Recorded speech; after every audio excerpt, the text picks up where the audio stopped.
Boa noite de novo. Aqui estamos então na sala verde. Eu tenho o enorme prazer, enorme honra de apresentar a vocês três novos amigos e colegas meus, mas não por isso estão aqui. Eles estão aqui pelo mérito de uma trajetória maravilhosa, cada um deles.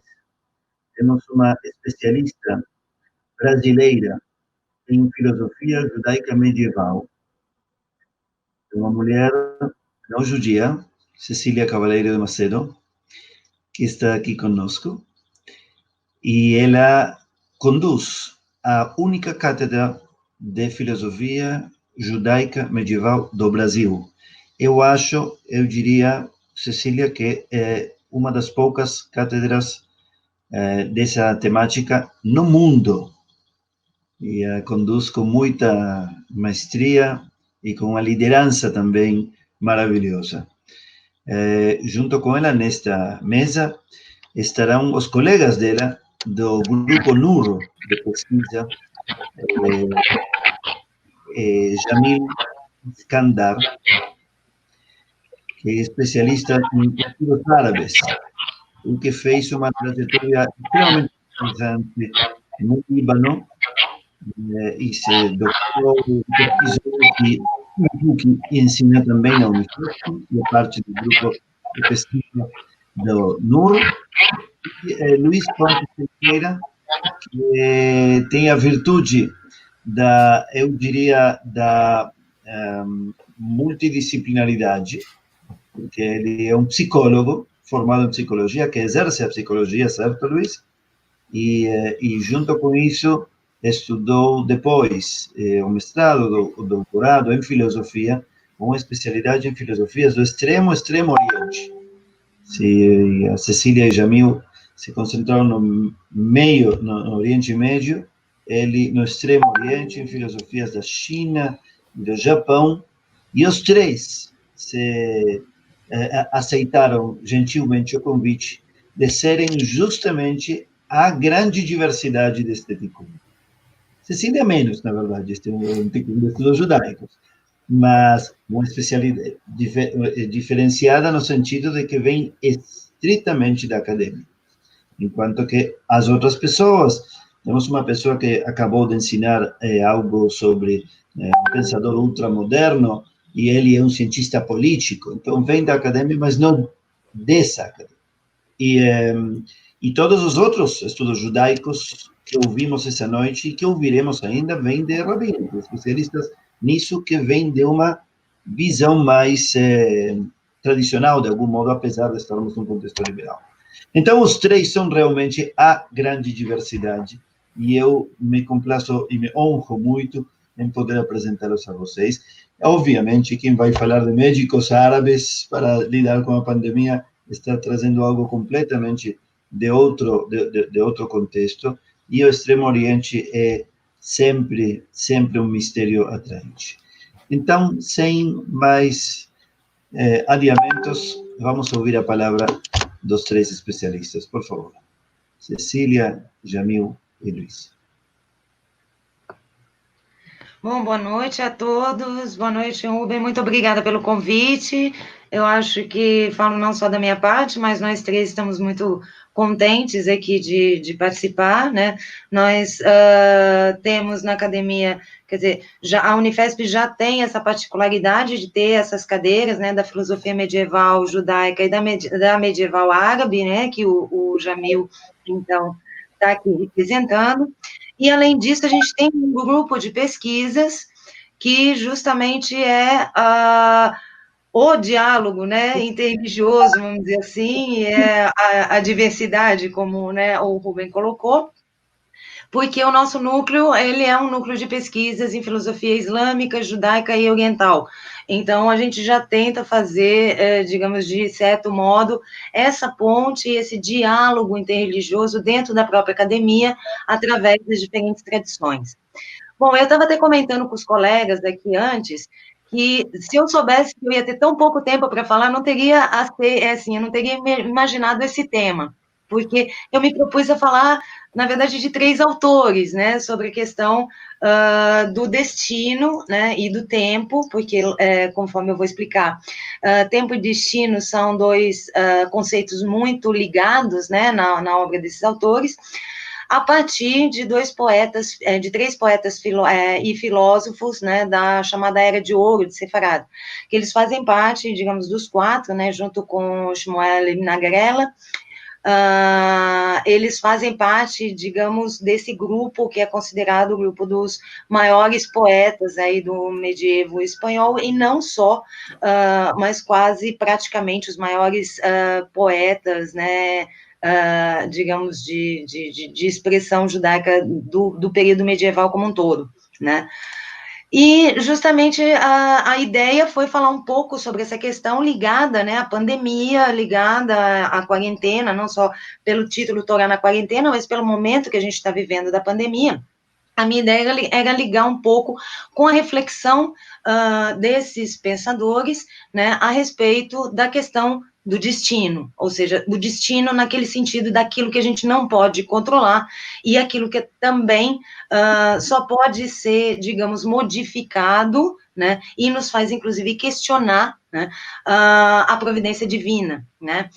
Então, momentos como esse, né, de pandemias, catástrofes e guerras, né, são momentos em que nós paramos para pensar no destino, e não só em termos de destino individual, como de destino coletivo, né, e no poder que o mundo e a passagem do tempo têm sobre nós.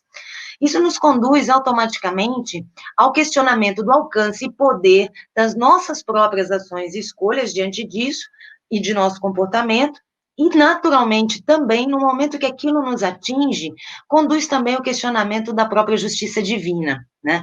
Então, eu queria trazer, para a gente começar um pouco essa conversa, 3 trechos curtíssimos, né, desses pensadores aí, né, que são trechos que a gente encontra na poesia deles. O primeiro do Ibn Gabirol, que é um pensador que nasceu em 1021, morreu em 1058, né, que é, digamos, cronologicamente o primeiro deles, né, ele diz: para mim, a maldade da terra é igual à sua bondade, e o veneno do destino é igual ao seu mel. O segundo, né, que é Moshe Ibn Ezra, que nasceu em 1060 e nasceu em 1138, ele diz o seguinte, numa passagem: e, no entanto, o tempo torceu a justiça. E o terceiro, que é Yehudá Levi, que nasceu em 1070 e morreu em 1141, né, diz o seguinte: os escravos do destino são os escravos dos escravos. Só aquele que serve a Deus é livre. Então, eu acho que com esses 3 trechos, a gente fecha um pouco a ideia que eu gostaria de colocar aqui, né? Em primeiro lugar, a posição nítida de Ibn Gabirol, aquilo que o destino traz de bom e aquilo que o destino nos traz de mal é idêntico, né, perante, digamos, a posição dele, a posição, e aí, religiosa e filosófica. Não há diferença, porque não há bom nem ruim no destino, simplesmente acontece, né? O segundo, a ideia de Ibn Ezra, ou seja, no entanto, o tempo torceu a justiça, talvez seja o mais dramático deles pela sua própria história de vida. Ele perdeu muitas pessoas na vida dele, ele perdeu a família inteira, ele perdeu um filho, né? E, ou seja, o questionamento da própria justiça, né? Aquilo que o destino traz não é justiça, ele torce a própria justiça divina. E o terceiro, né, a ideia do Yehudá Levi, que é justamente que os escravos do destino são os piores de todos, é assim, a coisa mais baixa, são os escravos dos escravos, né, e a única saída, então, seria a providência divina, ou seja, seria Deus, né. Claro, o destino, né, se a gente pensar final do homem nesse mundo, é a morte, né? E ela nos chega através do tempo. Então, aí a gente tem a conexão, né, das ideias de destino, de mundo e de tempo. Por quê? Por que eu estou trazendo isso? Porque os termos usados na poesia desses 3 autores, né, eles são, às vezes, traduzidos por tempo, ou por mundo, né, ou por outros termos. E essa poesia, ela está essencialmente ligada à questão da morte, né? Então, isso explica para a gente por que a tradução por destino, sina ou fado, ela é adotada para traduzir termos hebraicos como zeman, né? Tevel e Mazal. Mazal é menos utilizado na poesia deles, como a gente vai ver, muito provavelmente por causa de uma passagem do Talmud, né? Que vai dizer, vai indicar que o povo judeu não estaria sujeito, né, a Mazal, no sentido de influência, destino no sentido de influência celeste. Só que, do ponto de vista filosófico, isso teria uma outra conotação, né?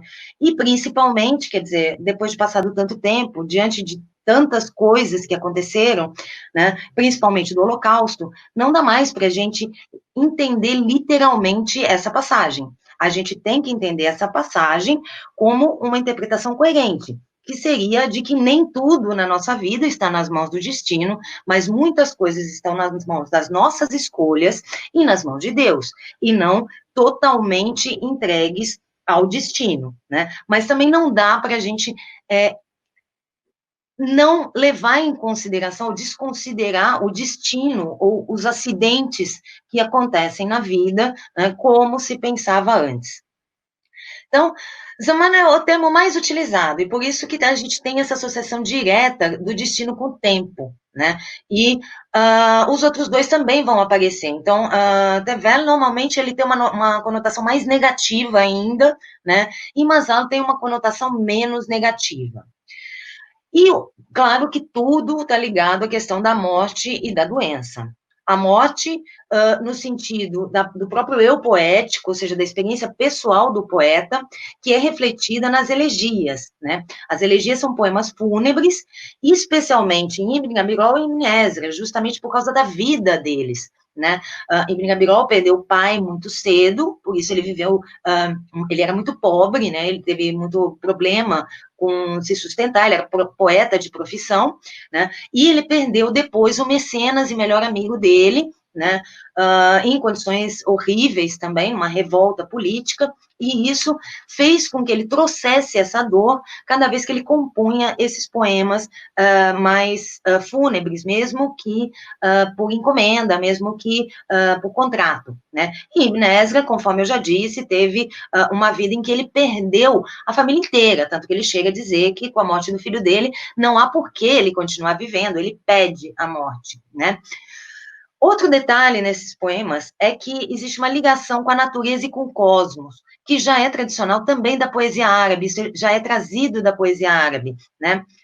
O homem justo, quando ele morre, o mundo sente, né? A natureza chora, a natureza louva, né? O cosmos se ressente. Então, isso é uma coisa interessante também no momento em que a gente está vivendo uma pandemia que é o vírus como um fenômeno natural e que a gente está vendo também tudo se ressentindo, quer dizer, existem várias teorias que vão dizer aí que isso também é um desequilíbrio ecológico que nos trouxe esse vírus e, ao mesmo tempo, existe uma resposta da natureza à nossa resposta ao vírus.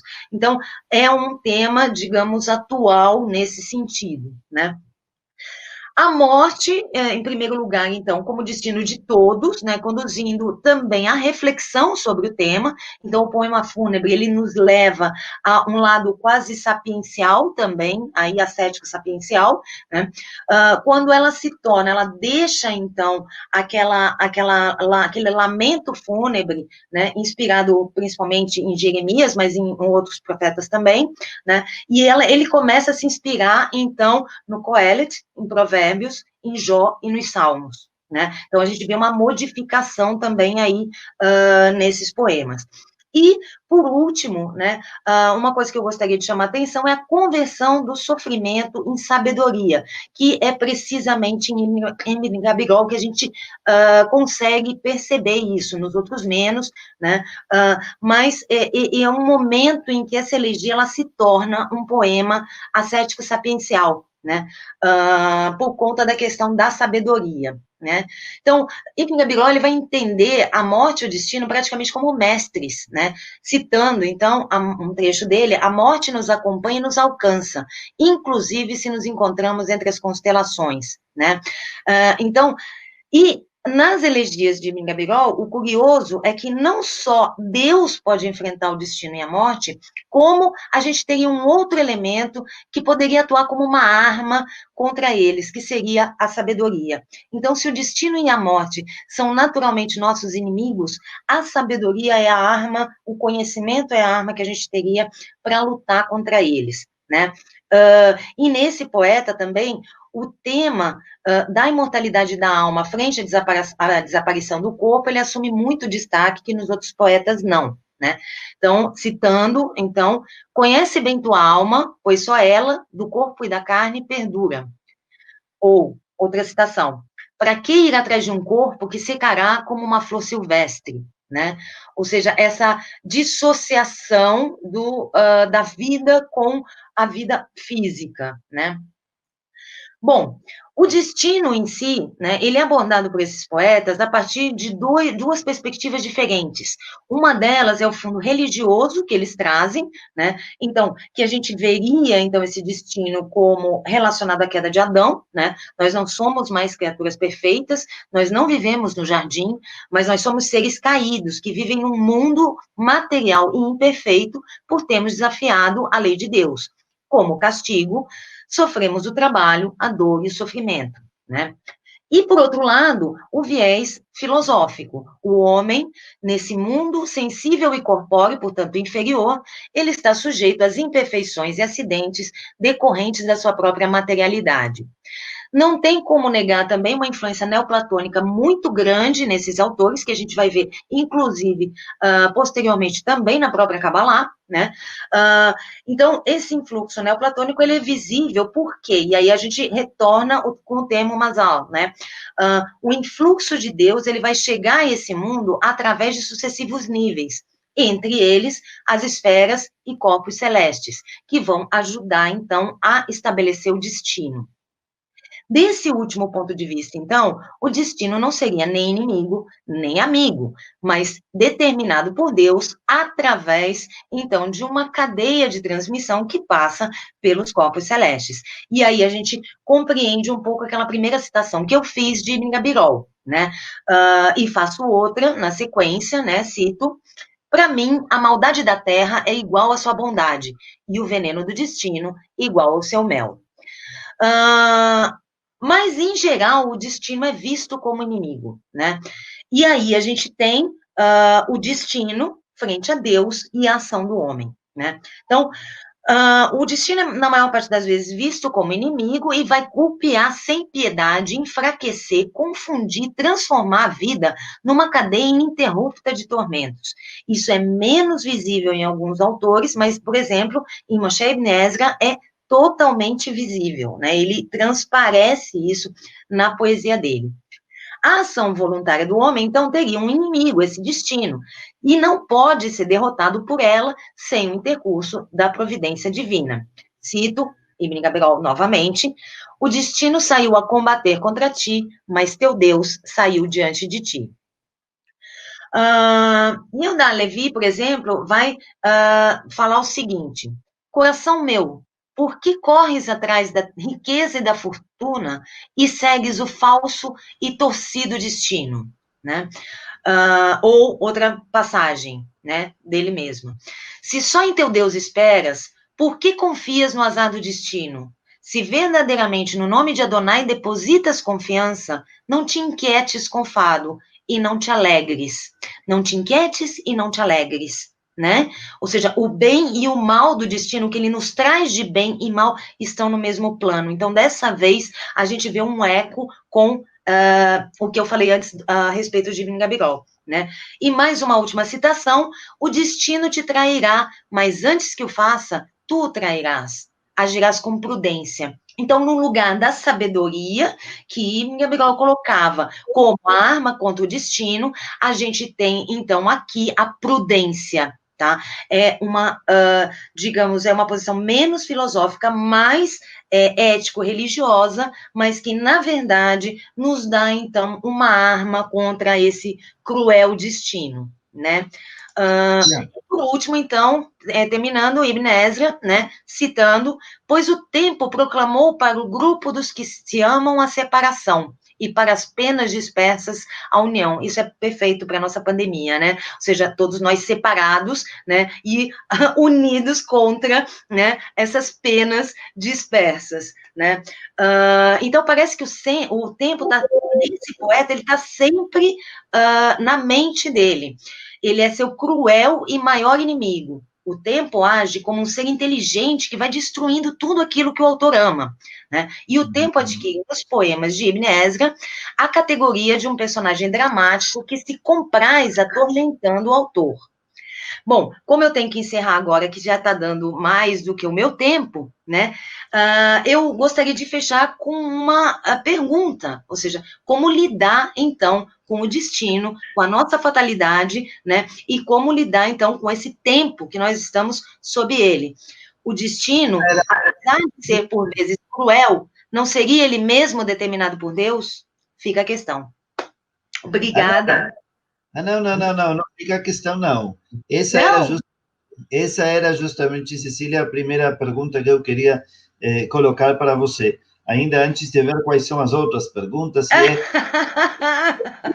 a pesquisa, eu entendo que a pesquisa nem sempre vai buscar soluções, é mais descritiva. Mas mesmo assim, talvez você tenha alguma conclusão, seja pessoal ou seja acadêmica.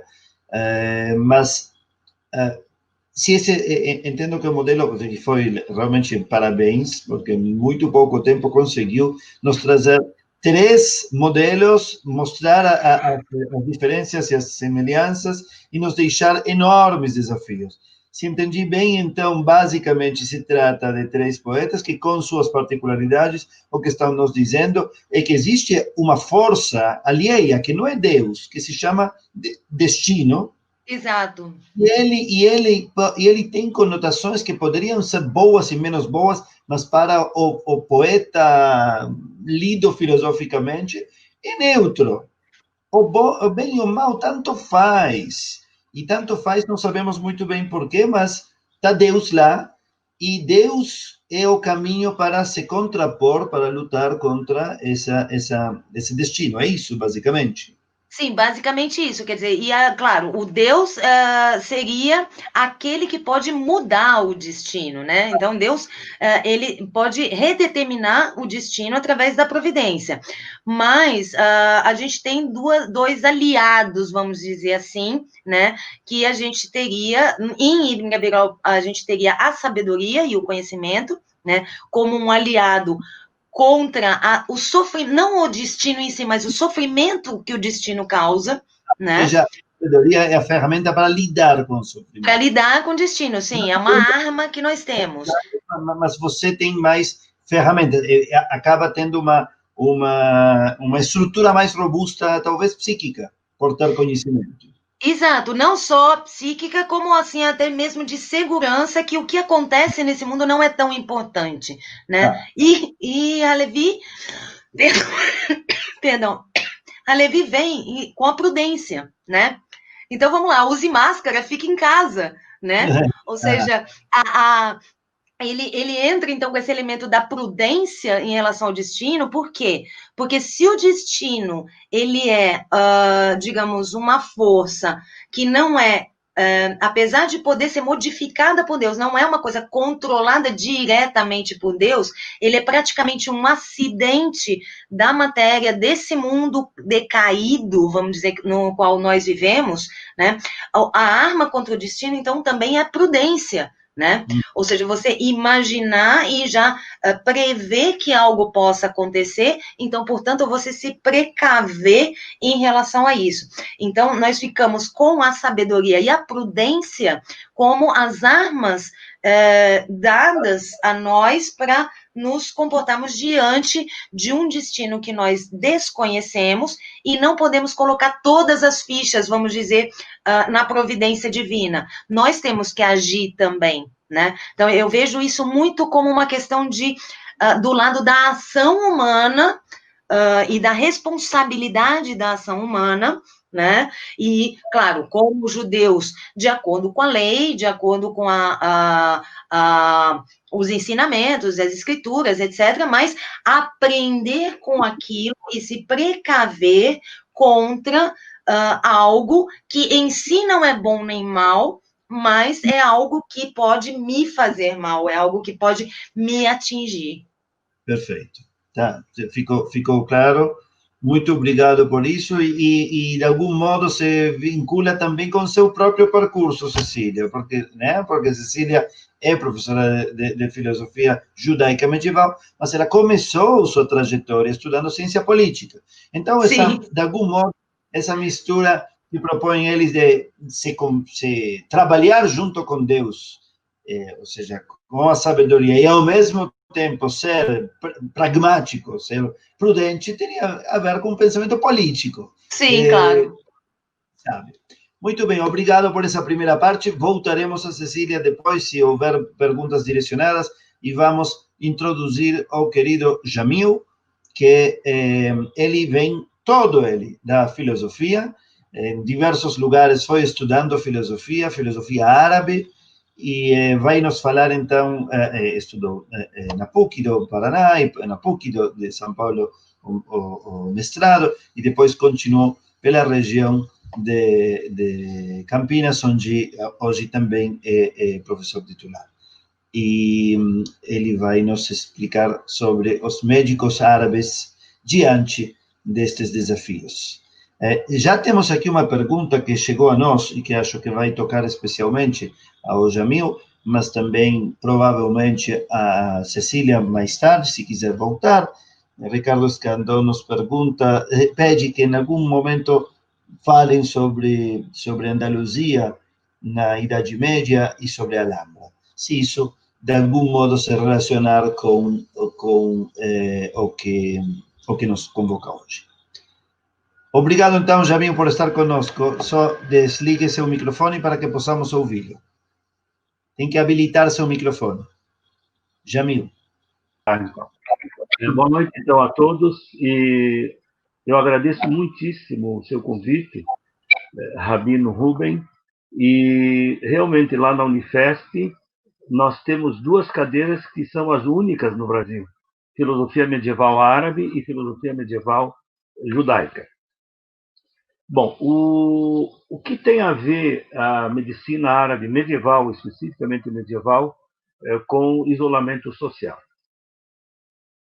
Antes de mais nada, é preciso entender que nós estamos num evento que eu considero religioso, porque a entrega da Torá aos judeus é um acontecimento histórico importante. E a medicina árabe, na Idade Média, ela teve um desenvolvimento extraordinário por questões religiosas e científicas, não apenas científicas. A medicina árabe medieval, entre os séculos 7 e 12, ela teve um esplendor considerável, mas note, tanto a origem da ciência como a origem da filosofia no mundo árabe islâmico, ele tem uma conotação religiosa que não pode ser esquecida, não pode ser deixada de lado.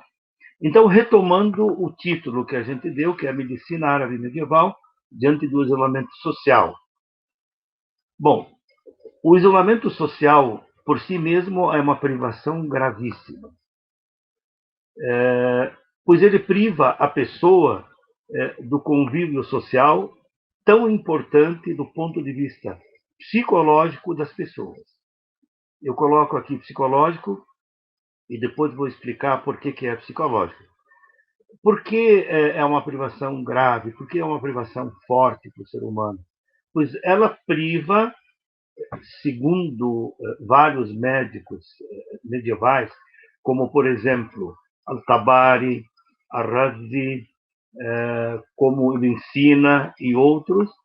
Então, ela priva o outro, que é tão importante e tão caro para essa pessoa que se isola do outro. Então, por que é tão importante? Porque o outro me complementa. O outro é importante para mim. O outro faz parte da minha vida. Nós temos isso muito bem detalhado, sobretudo em Avicena, essa questão que eu chamei aqui de psicologia, porque quando se fala em psicologia tem que ter um certo cuidado. Mas daqui a pouco nós vamos ver com relação a esta palavra. Bom, e por que o outro, eu necessito desse outro como complemento meu? Porque na Idade Média, com o surgimento do Islã, ele surge e se desenvolve com base em algo chamado de Ummah, ou seja, comunidade. E a comunidade ela se caracteriza da sociedade por algo muito importante que tem uma conotação religiosa.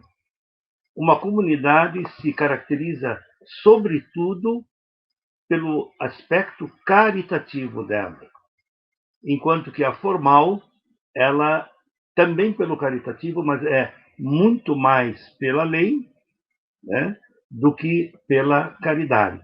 Então, esta sociedade que vai se desenvolver assentada no conceito de comunidade, onde um e o outro devem ter uma interação total, uma entrega total, né, de ajuda de um ao outro.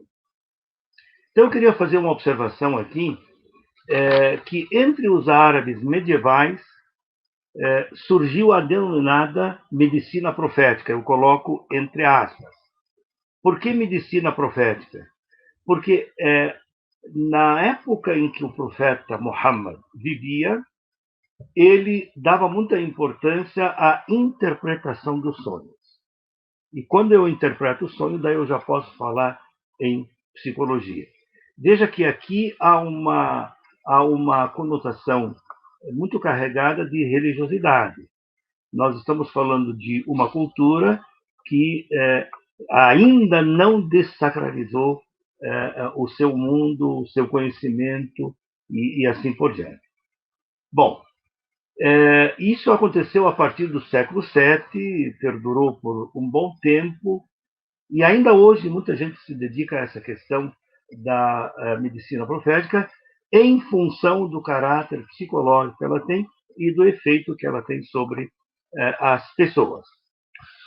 Então, se o isolamento social é privação do outro, que me é importante e caro, porque o outro me complementa em diversos aspectos. Então, dentre os médicos medievais, podemos citar, como eu já disse, a Tabari, Razi, Ibn Zohar, que, por influência dos judeus na Península Ibérica, passou a ser conhecido como Avenzoar, assim como Ibn Sina passou a ser conhecido como Avicena, porque eles diziam com esta pronúncia, Ibn Sina, daí passou a ser Avicena. Né? Destaco aqui as palavras de Avicena com relação a esta questão da medicina medieval e a sua relação com o sujeito e o seu isolamento e a sua ligação com a religião. Segundo a medicina deve procurar o equilíbrio, já é algo difícil, entre corpo e alma, entre ciência e fé. Então, aqui, isso é um assunto que pode, né, que exige muita explicação, mas veja, o médico famoso, alguns consideram como racionalista, falando equilíbrio entre ciência e fé.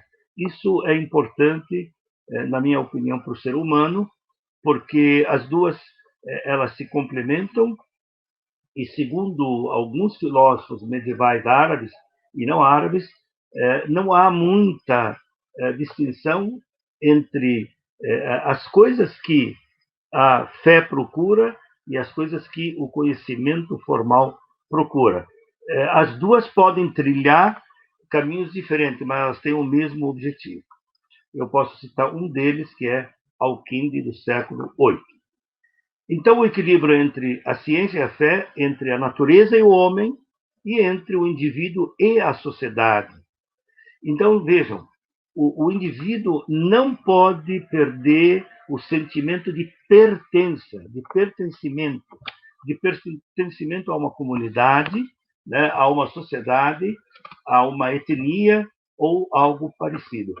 Esta questão do isolamento, aqui, se não for trabalhada de acordo, o indivíduo vai sofrer. As pessoas que nos são caras, distantes de nós, elas nos afetam nossos sentimentos. Então, a razão para o êxito da medicina árabe medieval, eu repito sempre medieval, entre o século VII e o século XII, foi o não impedimento, ou seja, não houve uma censura intelectual. Ressalto aqui a não proibição, por exemplo, da prática da dissecção dos corpos, das aulas de anatomia. Quer dizer, não houve impedimento religioso, muito pelo contrário. Então, isso eu acho que serve para aquelas pessoas que enxergam a Idade Média de uma maneira muito pejorativa, de uma maneira assim, que não condiz com a verdade. Os árabes têm o costume, por exemplo, de visitar o doente. No mundo árabe, sobretudo no mundo árabe medieval, mas isso persiste até hoje, por uma questão até religiosa, que a pessoa que fica doente ou a pessoa que está de luto, ela precisa ser amparada pela comunidade. Então, é preciso visitar essa pessoa.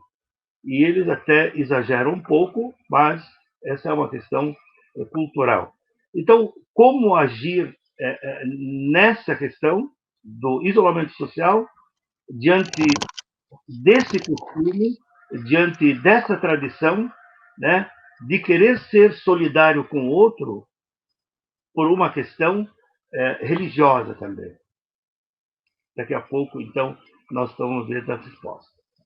Apesar de tudo, a medicina árabe medieval prescrevia o isolamento social como sendo imprescindível para o não estabelecimento de uma epidemia, porque aí sim você tem que respeitar a vida do próximo.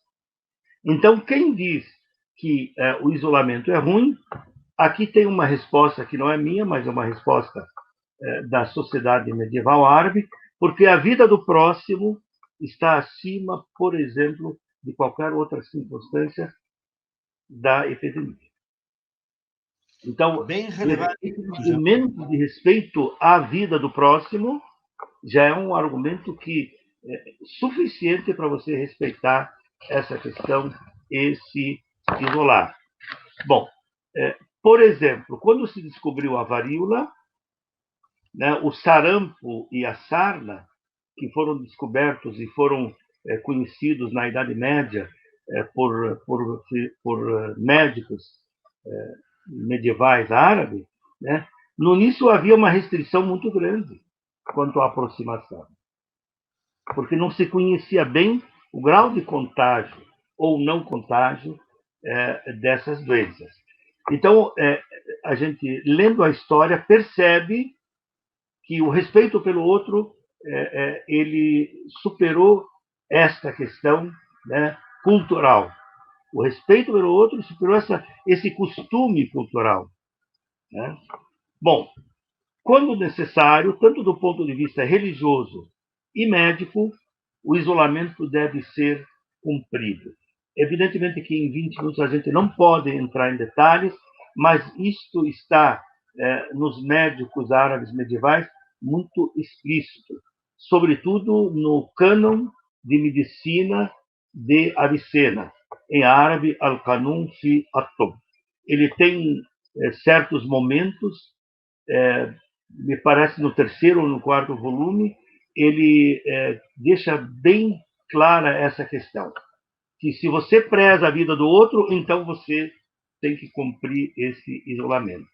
E antes era um isolamento severo, porque não se conhecia, como hoje nós temos também essa questão, nós não conhecemos bem ainda como se comporta, vai se comportar esse vírus. Portanto, do ponto de vista médico, medieval, e do ponto de vista religioso, o isolamento neste caso, não é uma agressão ao outro, né? Então, e sim uma salvação para o outro. E se me permite só um minuto. Não, eu queria formular uma pergunta sobre justamente em relação ao que você disse agora. Ou seja, é justamente o contrário. O isolamento é para cuidar do outro, é uma forma de responsabilidade social, mútua, né? Não é uma agressão ao outro, senão que é um cuidado com o outro, e é isso que coloca o isolamento, então, nesse caso da prevenção de uma pandemia ou de uma epidemia, o coloca acima de qualquer outro dano que poderia surgir em relação ao isolamento, certo? Certíssimo. Porque, veja, neste caso é a vida que está em jogo. Então, claro, o respeito pelo outro, pela vida do outro, nesse caso, é o se que torna é o máximo nível de respeito, de precaução, lógico, né, pelo outro. Então, deve ser cumprido. Deve ser claro. cumprido. Se você, por exemplo, gosta da tua religião ou não gosta, ou não tem religião, se você gosta da ciência, tanto um caminho como o outro vai te dizer, não, você precisa respeitar a vida. Muito bem. É que Pois não valora a vida e o respeito pela vida do próximo é onde os dois caminhos, seja o científico, seja o religioso, confluem, se encontram. Nesse caso, completamente. Nesse Claro, caso, eles concordam 100%. muito bem. Ninguém Se der pode mais dizer... para encerrar a ideia, porque precisamos passar às filosofias do Extremo Oriente. Certo. Posso deixar só 15 segundos? Eu queria dizer que esta questão, para quem quiser ir adiante e ler, um judeu, um viajeiro, pelo menos muito conhecido na época do domínio árabe na Península Ibérica, chamado Benjamin de Tudela, deixou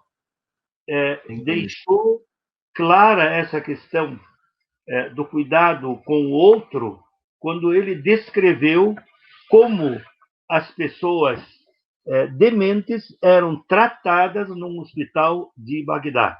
Então, se alguém quer ver como que é o respeito máximo, como as pessoas entendiam que devem preservar o outro, pode recorrer ao relato desse viajante ou viajeiro famoso na Idade Média. Obrigado. Muito obrigado, então, Jamil. Vamos deixar, então, no ar a grande pergunta que também você deixou conosco, assim como a Cecília deixou antes, e a grande questão da tensão possível entre a ciência e a religião, entre a medicina e a profecia, entre o corpo e a alma. Aparentemente, esses personagens medievais viam essas entidades como uma unidade, mas é claro que para nós, no mundo secular e moderno, as coisas não são tão óbvias assim, e, portanto, se eventualmente tivermos tempo depois, fica em pé essa pergunta, como é que se conciliam, ou você mesmo, na sua pesquisa e na sua experiência, entre o mundo secular, moderno e os materiais medievais e religiosos, como é que se conciliam esses universos? Mas acho que justamente a introdução do querido Luiz, que é especialista em outras filosofias muito mais distantes, Extremo Oriente, justamente, extremo está longe, e muitas vezes nos parece aos ocidentais que Japão e China, né, e o budismo e o hinduísmo e essas filosofias são outro planeta, outra galáxia, e às vezes, por outro lado, estão muito perto. Parece como que eles tivessem as grandes chaves da integração, né? A medicina alternativa e a medicina convencional, de repente, falam a mesma língua, todo mundo no New Age fala de mindfulness. Nos ajude um pouquinho, Luiz, com seus estudos Ajudo tanto quanto possível. Bom, muito obrigado. Não, mas o tempo não é tão importante assim. Muito obrigado pelo convite. Está sendo um prazer acompanhar o evento até aqui. Eu estou acompanhando tudo desde o começo. É sempre um prazer compartilhar a mesa com os colegas do Unifesp. Bom, apesar de lamentar um pouco a impossibilidade de que esse fosse um encontro presencial, eu fico muito contente de poder receber todos vocês da minha casa. Eu nunca tive tantos convidados ao mesmo tempo. Eu acho que isso só seria possível nessa circunstância, porque vocês nem caberiam todos aqui. A gente está, de alguma maneira, desafiando as leis da física, e o que me leva a pensar que talvez esse seja um excelente momento para tentar ressignificar o que a gente entende por estar presente. É sobre isso que eu queria conversar um pouco com vocês hoje. Evidentemente não do ponto de vista das ciências da natureza, porque não é a minha área. O que me interessa na ideia de estar presente é pensar no sentido dos acontecimentos cotidianos, mais especificamente no que diz respeito à manutenção do nosso interesse. Por interesse, eu não me refiro exatamente às coisas que são simplesmente atrativas ou entretenimento, nem nada do tipo. Interesse no sentido de um estar no meio, no inter, daquilo que os latinos chamavam de esse e que a gente costuma traduzir por ser. Nesse sentido, o interessado é aquele que se ocupa das coisas como elas são, de fato. Em última instância, isso implica administrar a nossa capacidade de engajamento em uma determinada tarefa, seja ela qual for, sem perder de vista o que ela é.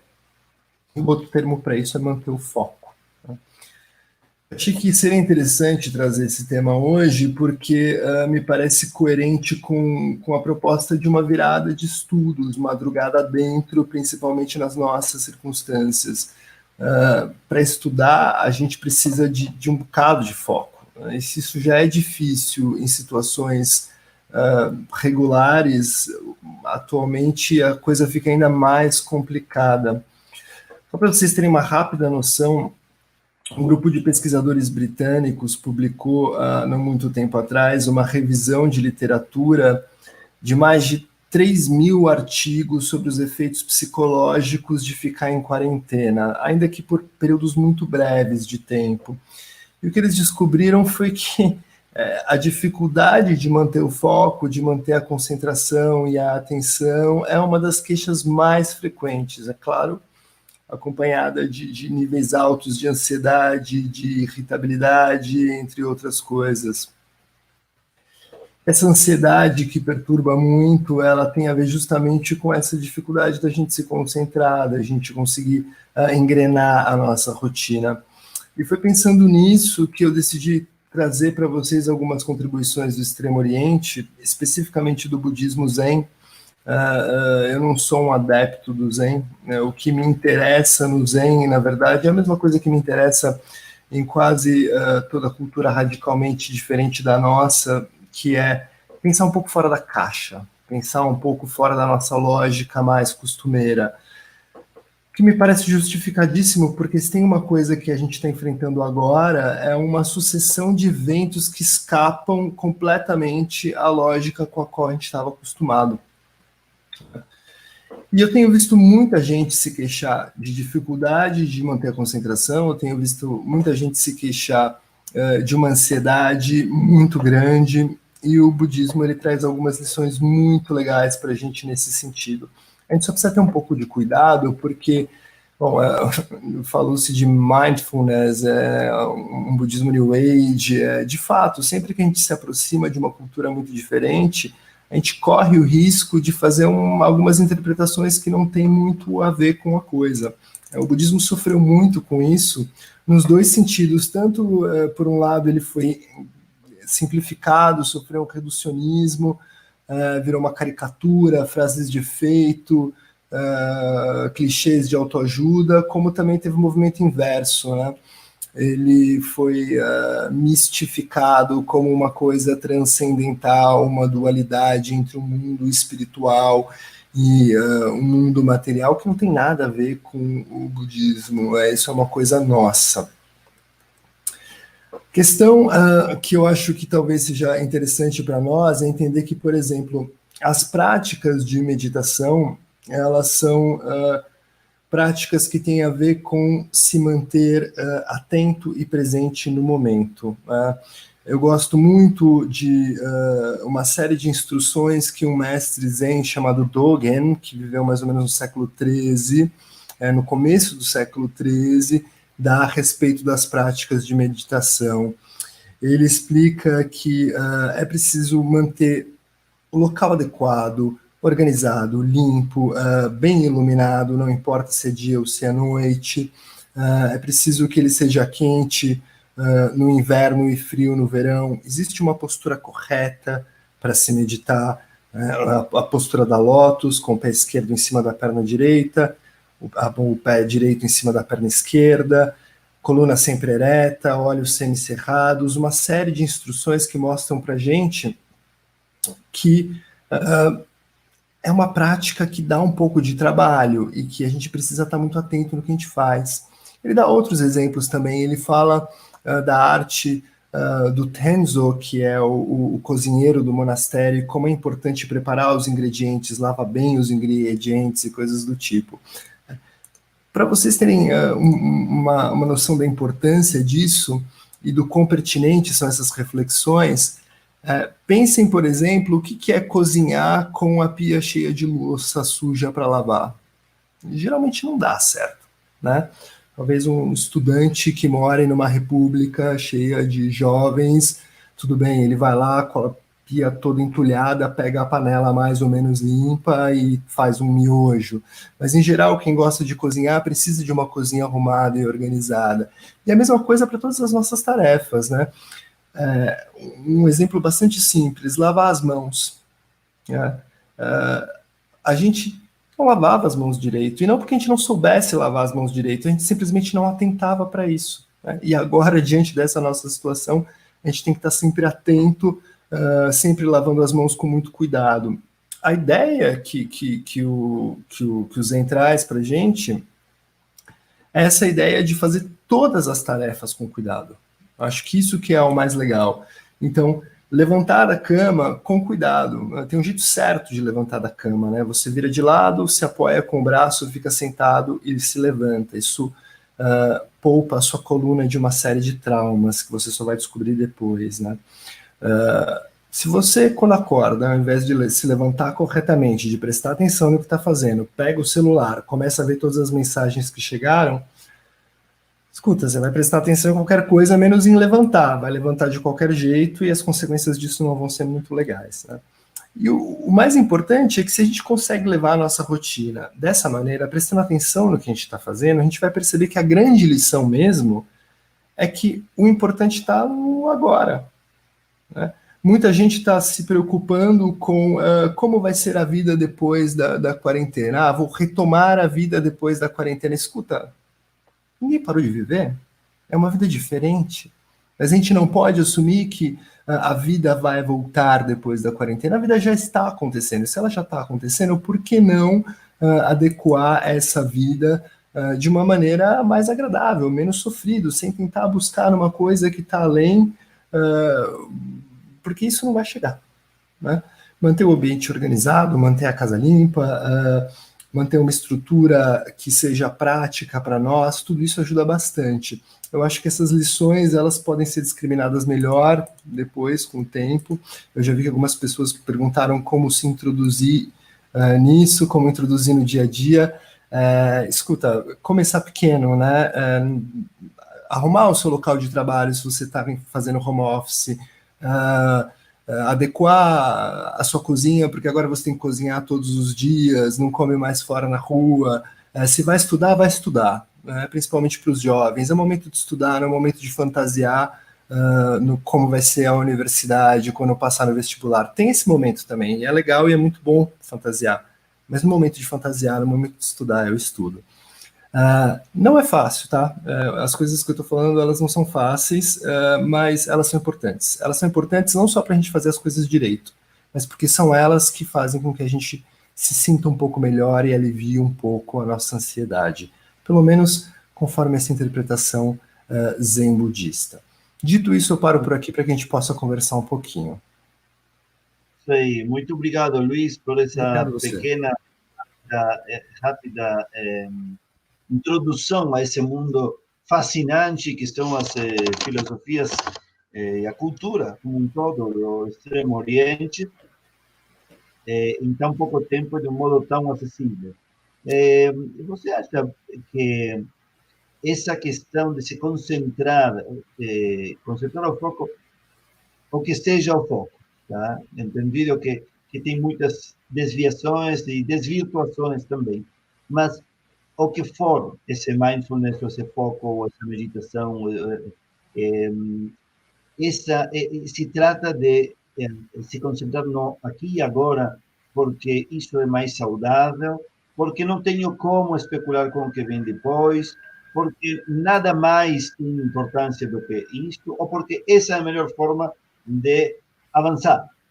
Qual é qual é o por trás?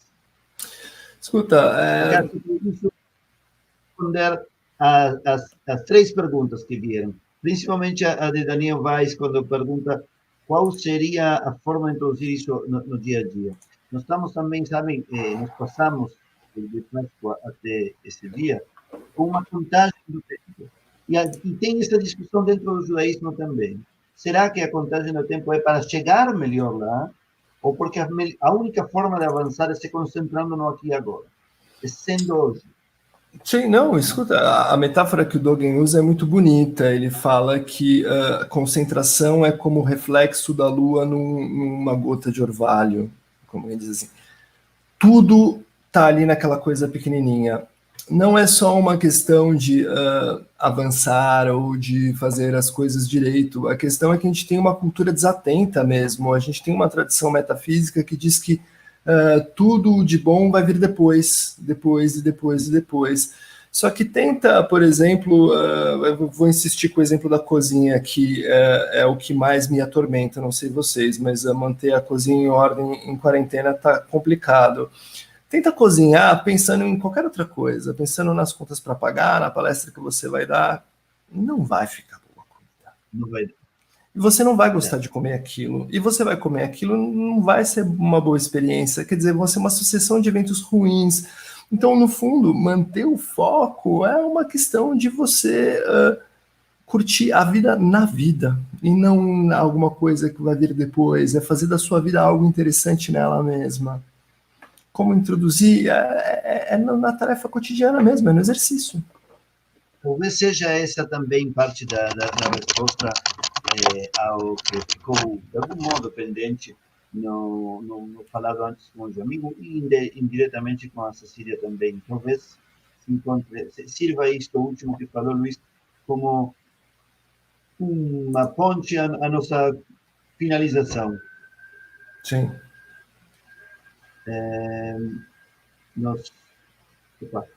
Alguma coisa